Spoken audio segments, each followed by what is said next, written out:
So I have a question for you guys. What if in 10, 20, 30, 40 years into the future, which is probably, I'll probably be like around my 50s or 60s by then, what if some genius guy, some awesome dude decided to make the first virtual reality headwear? Like something that we can put on, like goggles, like the Oculus Rift, but it wrapped around your entire head and it was made out of metal.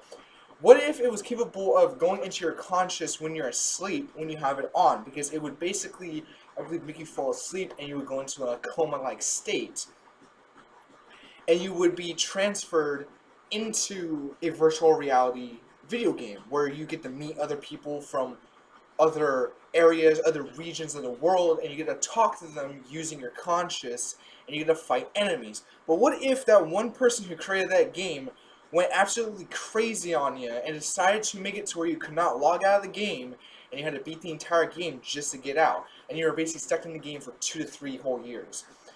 And also, if you died in the game, your character was deleted and you died in real life. Well, that's what this anime is. Welcome everyone, I'm your host Kay, and welcome to my anime review of Sword Art Online Season 1. Let's begin. I'm gonna say this straight up. This anime made me cry. Not joking. I was teary-eyed throughout probably half of the entire season. When I got to, I think it was season episode 6, episode 7, when they had like the first kiss and all. It got me like fucking big. I was like, oh shit, he's gonna die. No, no, no, no, no. But then the whole thing happened. He got the one dude fucking got owned and everything. So it's pretty cool. So the setting takes place in 2022 in Tokyo, Japan. A new game called Sword Art Online was released for the Nerve Gear, which is a virtual reality helmet that the wearer, the player, will place on their head, and they will fall into a conscious sleep. It will basically paralyze the body and put them into a sort of a coma-like state, and it will, make them to where they can use their conscious to control their avatar in the game. That is what this is. So the whole story is around Kazuto, Kazuto Kirigaya. I think that's how you say his last name. I don't know. He's also known as Kirito. Now he was known as a beta tester who beta tested Sword Art Online, who actually was only the only player who was capable in getting in to the 8th floor of the tower. Now this game is like a fantasy style game. The anime is actually really fantasy style. It has a bit of romance, comedy, and a lot of action. I love the action scenes in it. And we do get to soon later on that the guy named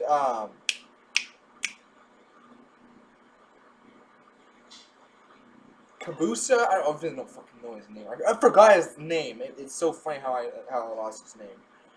Um, so the creator of SAO, he made the game, and he wanted to make it to where basically like he wanted to have like his own world. He wanted to show people his own world. So he tricked people into buying the game, so he can have people for his own world. And if they died in the game, they died in real life. A lot of crazy shit happened. Well, a lot of shit happened in this because I'm just gonna get straight onto it. So I want to talk about the setting. The setting does take place in 2022, all the way it takes about a course of 2 to 3 years throughout the anime, while season 2 takes place in 2025 and 2026, I believe. Now I haven't even got through season 2, so I'm not gonna talk about that. But I did watch the English dub version of season 1. I do like the English dub a lot. I am gonna try to watch the English sub. If it's better, then I will recommend it.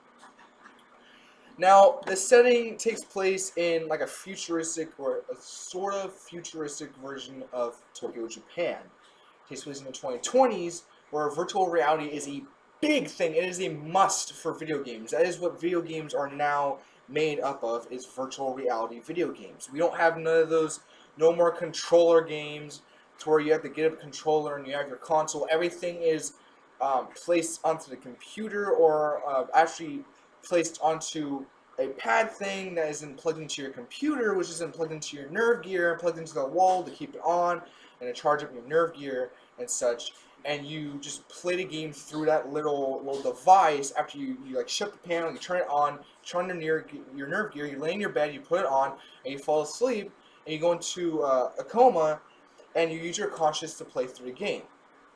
Now the setting is pretty cool because it then gets transported into a fantasy style like world where like shit can hit the fan really quick, and we can have like some sorts of weird shit going on.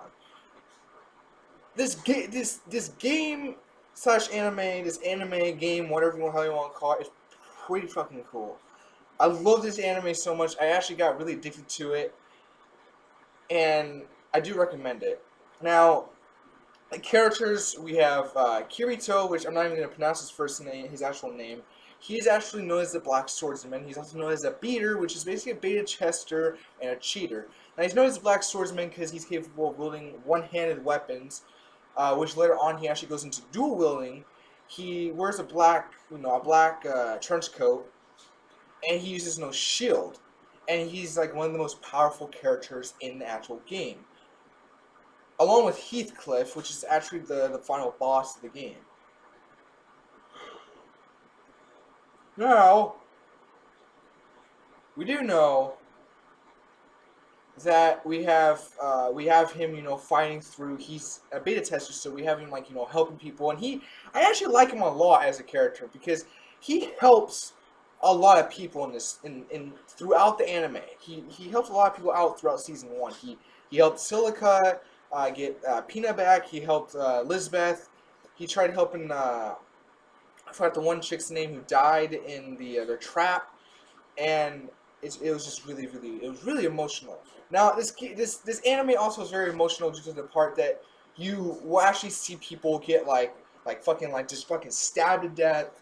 You'll see people getting fucking picked in the head by a pickaxe. You'll see people getting like decapitated, all in this game. But their avatars die. But the reason why you're getting emotional is because you get so attached to these characters, like almost instantly you get attached to these characters that when they die, you start feeling an emotional detachment from them. And they die in real life as well, which actually hit Kirito really bad to the point to where he actually got depression through the point to where he wasn't able to save his friend or the one girl that he promised that he was going to save and he was going to protect, which he tried his best, and she died. We do get to know later on that he does sort of get to have a relationship with Ashina Yuki, who was actually the daughter of a rich, wealthy businessman, and he was some CEO of some company that I don't even know of. That his daughter. He's like really worried about his daughter, and Ashina is actually the sub leader of the Knights of the Blood Oath. And later on, Kirito and Ashina become friends, and due to them actually still having like sort of a hatred or some sort of love-hate relationship, later on, Ashina starts having huge feelings for him, and they first kiss, and then later on, they have a huge little funny like. It was sort of like a fan service moment. She was like half naked, and he was like having like I think it was like sort of blushing, but he was having like some crazy just like fucking mind, like he was getting mind fucked or something. But it was funny because she like punched him in the face. I love that. I love that. I love that scene because I thought it was really hilarious how they did that. It was like a comedic like thing that they would put in an anime like this that has a lot of romance in it.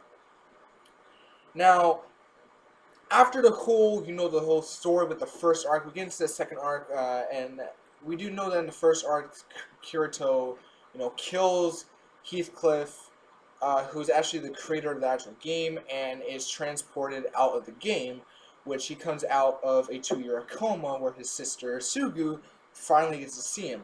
We do know in the second arc now, each season has 24 episodes, 24 to 25 episodes, which is about basically 2 arcs. There's about 14 episodes. Each arc has about 14 episodes.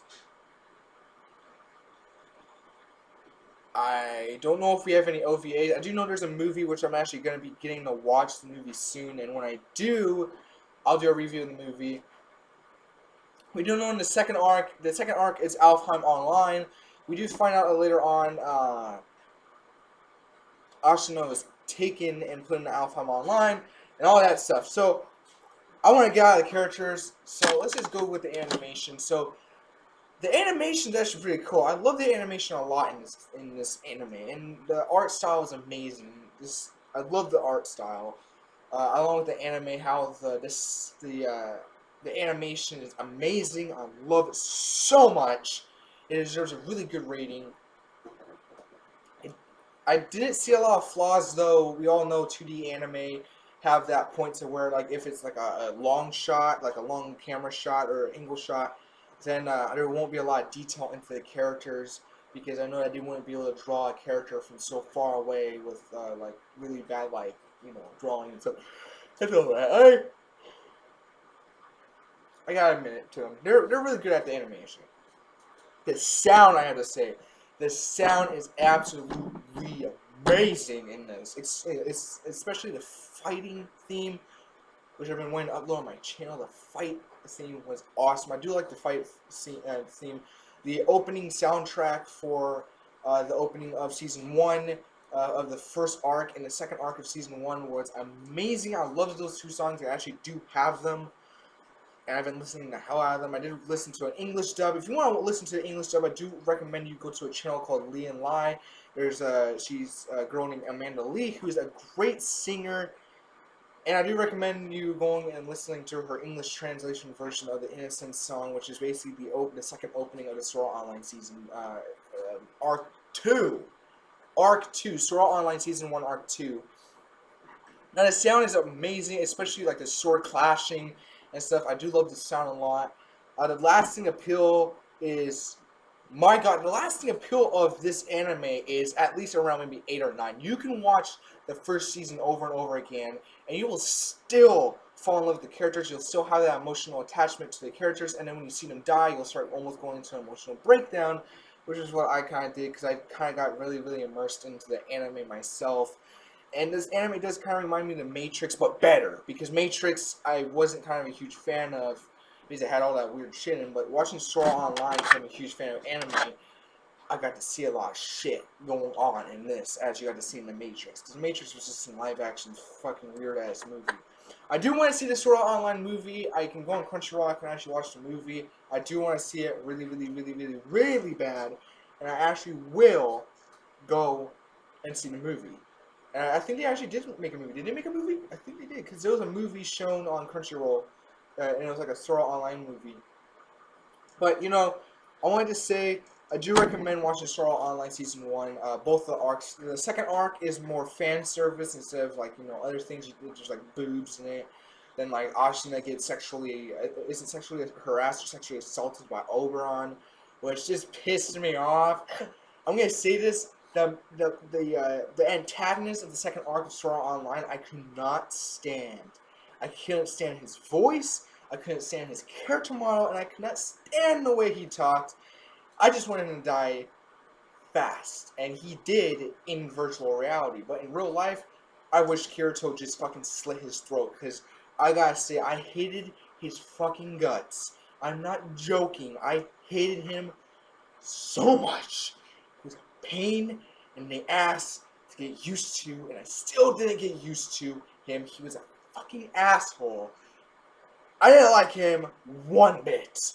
But anyway, that's all the time. So final verdict for Sword Art Online, and it gets a great rating. I would have given it a 10, but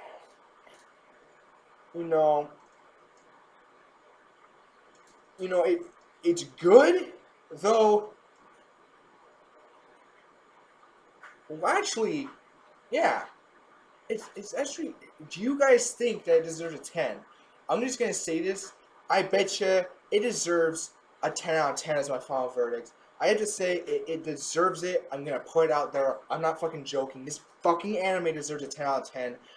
I have never seen an anime this action-packed and this romantic and emotional since fucking, what was it, Demon? I think I watched Demon King Daimyo. I thought that was a bit romantic, but it deserved, I think, like a 7 or an 8 when I did that. But, I have to say, this anime deserves a 10 out of 10. I mean it with my heart. This does deserve a 10 out of 10. I was going to go watch Angel Beats. I will watch Angel Beats. I really want to get through that as well. I just want to tell you guys, thank you guys. I know you guys are probably gonna get upset that I made a 10 out of 10, but you know what? I got the story. The story was a bit confusing, but you know, you get used to the story if you actually watch the episodes without like cutting parts, and especially when you have ads like doing stuff that you can like read, like write down stuff what to write, and you're like, oh my god, this is awesome, fucking awesome, and then you can like calm down from all the tearing eyes and stuff. Very emotional. A lot of people would say, oh no, you're just a crybaby. No, it was emotional. Watch it and watch Angel Beats, and you will cry the fuck out. I'm your host Kay. This is my review of Sword Art Online Season 1. I have to go right now, guys. Hope you guys enjoy. I will see you guys in a few weeks after I finish Sword Art Online 2, and I will see you guys in the next one. Peace out, guys, and stay cool. Laters!